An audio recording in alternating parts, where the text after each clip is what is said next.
ରାମ ନାରାୟଣ ରାମ। ଆମେ ଏହା ଜାଣିବାକୁ ଯାଉଛୁ କିପରି ତନ୍ମୟ ହୋଇଯାଉଛି, କେମିତି ପୃଥିବୀର ରସ ଉପଭୋଗ କରାଯାଉଛି, ଅନୁଭୂତିରେ ବସି ରହାଯାଉଛି, ଜ୍ଞାନର ଧୁନରେ ଅଧିକ ଗମ୍ଭୀରତା ସହିତ ତନ୍ମୟ ହୋଇ ଜାଣିବାକୁ ଯାଉଛୁ। ସେହି ଜାଣିବେ ଯାହାକୁ ଜାଣିବାରେ ସବୁ କିଛି ଜାଣାଯାଉଛି, ସବୁ କିଛି ବୁଝି ଯାଉଛି। ଯେଉଁଠାରେ ବୀଜ ଅଛି, ଫୁଲ ମଧ୍ୟ ସେଉଁଠାରେ ଅଛି, ଫଳ ମଧ୍ୟ ସେଉଁଠାରେ ଅଛି ଏବଂ ସେହି ଫଳରୁ ପୁନଃ ବୀଜ ଜନ୍ମ ନେଇଥାଏ। ତୁମେ ସମସ୍ତେ ବୀଜ ଅଛ, ଗଛ ଅଛ, ଫଳ ଫୁଲ ଅଛ, ସବୁ କିଛି କେତେ ସୁନ୍ଦର। ଭଗବାନଙ୍କୁ ପାଇବା ତ ଏକ ସାଧାରଣ କଥା, ଯାହା ପୂର୍ବରୁ ଥିଲା ସେହି କିପରି ପାଇବ? ଯେଉଁ ଚିରନ୍ତନ ଅବସ୍ଥାରେ ଅଛ, ସେହି ଅବସ୍ଥା କିପରି ହୁଏ? ଏହି ଗ୍ରନ୍ଥରେ ଏହା ଅନ୍ତର୍ଗତ। ଏହା ଜାଣିବା ପାଇଁ ମୂଳାଧାର ମଣିପୁର ଆଦି ସ୍ତରଗୁଡ଼ିକ ଥିଲେ। କିଛି ଦିନ ଏପରି ରଥଯାତ୍ରା ହୋଇଥିଲା।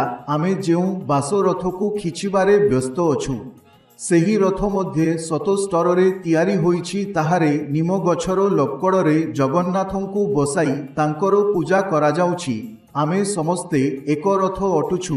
ଆମେ ସମସ୍ତଙ୍କର ମଧ୍ୟରେ ଏହି ସ୍ତରଗୁଡ଼ିକ ଅଛି।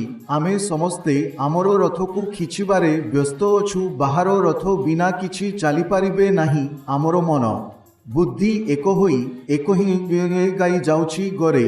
ଏତେ କିଛି ଥିଲେ ବି ଆମେ ସନ୍ତୁଷ୍ଟ ନୁହେଁ।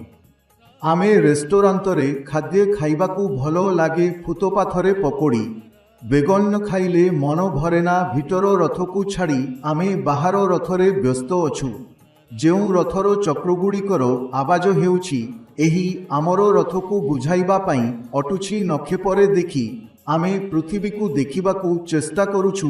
ଆଜି ତାହାକୁ ନକ୍ଷେପ ବୁଝିବା ପ୍ରୟାସ ହେଉନାହିଁ, ବରଂ ଆମେ ନକ୍ଷେପରେ ବ୍ୟସ୍ତ ହୋଇଗଲେ ପୃଥିବୀ ସହିତ ସମ୍ପର୍କ କଟାଯାଇଛି। ଆମେ ଯେଉଁ ଦୋଳ ପୂଜା କରୁଛୁ, ସେହିପରି ଏହି ସ୍ତରଗୁଡ଼ିକରେ ପୂଜା କରାଯାଉଛି। ଝୁଲନ ମଧ୍ୟ ଏହି ପ୍ରକାର ହୁଏ। ଆମେ ଏହି ଝୁଲୁଥିବା ମହାଶୂନ୍ୟରେ ଝୁଲୁଛୁ। ଆମେ ସମସ୍ତେ ରାଧା ଏବଂ କୃଷ୍ଣ ହୋଇଛୁ। ଅନଗିନତ ଗ୍ରହୋପଗ୍ରହ ସମସ୍ତେ ସେହି ଝୁଲେରେ ଝୁଲୁଛନ୍ତି। ଏହି ସଂଯୁକ୍ତ ଶକ୍ତିର ଧାରା ହିଁ ଶିବଶକ୍ତି ନାମରେ ପରିଚିତ।